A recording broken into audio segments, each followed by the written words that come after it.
Με ρωτάτε συχνά ανά πόσο καιρό μπορώ να κάνω κερατίνη.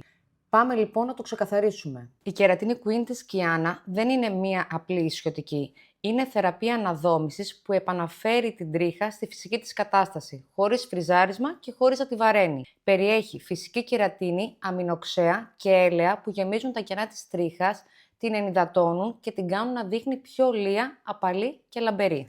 Το αποτέλεσμα διαρκεί περίπου 3 έως 5 μήνες, ανάλογα με τη φροντίδα στο σπίτι και το προϊόν που χρησιμοποιείς. Το σημαντικό είναι να την βλέπεις σαν θεραπεία επανόρθωσης και όχι σαν ισιωτική. Για να κρατήσει περισσότερο, πρέπει τα λουσίματά σου να είναι με σαμπουάν sulfate free, να βάζεις θερμοπροστασία σε κάθε στέγνομα και φυσικά να ενυδατώνεις τα μαλλιά σου για να μπορούν να είναι ενυδατωμένα και να κρατάει περισσότερο το αποτέλεσμα. Οπότε, αν έχεις βαρεθεί να παλεύεις με το φριζάρισμά σου κάθε φορά που φυσάει ή έχει υγρασία, δοκίμασε την Queen μία φορά και θα καταλάβεις γιατί όσες την έκαναν λένε ότι είναι ό,τι καλύτερο έχω κάνει και έχω σωθεί.